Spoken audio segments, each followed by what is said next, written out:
اعوذ باللہ من الشیطان الرجیم بسم اللہ الرحمن الرحیم رب اشرح لی صدری ویسر لی امری واحلل عقدۃ من لسانی یفقہوا قولی۔ ریاض الصالحین دوسرا حصہ، کتاب الجہاد۔ حضرت ابو ہریرہ رضی اللہ تعالیٰ عنہ سے روایت ہے کہ رسول اللہ صلی اللہ علیہ وسلم نے فرمایا، وہ گھائل جو اللہ کی راہ میں گھائل ہوتا ہے قیامت کے دن اس حال میں آئے گا کہ اس کے گھاؤ سے خون بہتا ہوگا، اس کا رنگ خون کا رنگ ہوگا اور اس کی مہک مشک کی مہک ہوگی۔ بخاری اور مسلم۔ یہ الفاظ بخاری کے ہیں۔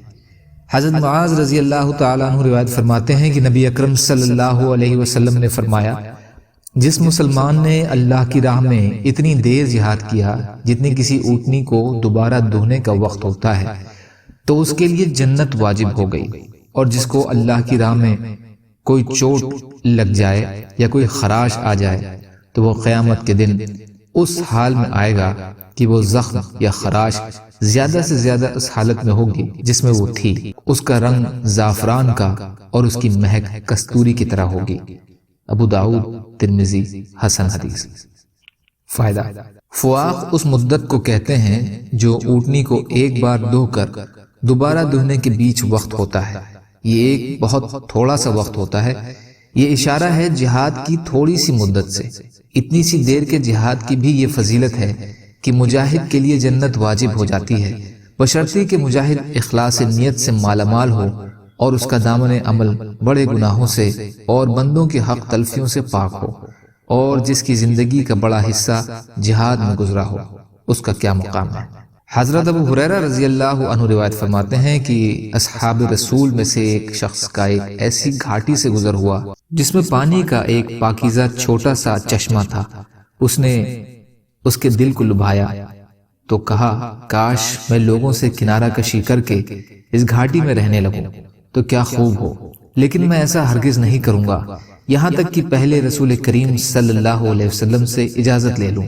اس کا ذکر اس نے رسول اللہ صلی اللہ علیہ وسلم سے کیا تو آپ نے فرمایا، ایسا نہ کرنا، اس لیے کہ تمہارے کسی ایک شخص کا اللہ کی راہ میں قیام کرنا اس کے اپنے گھر کی 70 سالہ نماز سے بہتر ہے۔ کیا تم اس بات کو پسند نہیں کرتے کہ اللہ تعالیٰ تمہیں بخش دیں اور جنت میں داخل کر دیں؟ اس لیے تم اللہ کے راستے میں جہاد کرو۔ جس نے اللہ کے راستے میں اونٹنی کے دوبارہ دھونے کے بیچ کے وقت جتنی مدت کے لیے بھی جہاد کیا تو اس کے لیے جنت واجب ہو گئی۔ ترمذی۔ یہ حدیث حسن ہے۔ فواق ایک بار دھو کر دوبارہ دھونے کے بیچ کا وقت ہوتا ہے۔ فائدہ: اس میں جہاد کو نفلی نماز سے کہیں زیادہ افضل قرار دیا گیا ہے، اور یہ بالکل صحیح ہے، کیونکہ نماز کا فائدہ صرف نمازی کی ذات تک محدود رہتا ہے، جبکہ جہاد میں اللہ کے کلمے کو بلندی یا دشمن کو اپنے ملک کی سرحدوں سے دور دھکیلنے میں بے شمار لوگوں کا فائدہ ہے۔ دوسرا یہ کہ صحابہ کرام رضی اللہ تعالی عنہ رسول اللہ صلی اللہ علیہ وسلم سے پوچھے بنا کوئی کام بھی نہیں کرتے تھے۔ یا اللہ ہم سب کو کہنے سننے سے زیادہ عمل کی توفیق عطا فرمائیے۔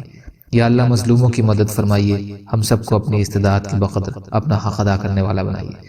یا اللہ رحم کا، کرم کا، عافیت کا، درگزر کا، فضل کا معاملہ فرمائیے۔ تمام ظاہری باطنی فتنوں سے ہماری حفاظت فرمائیے۔ سچی توبہ کی توفیق عطا فرما دیجئے۔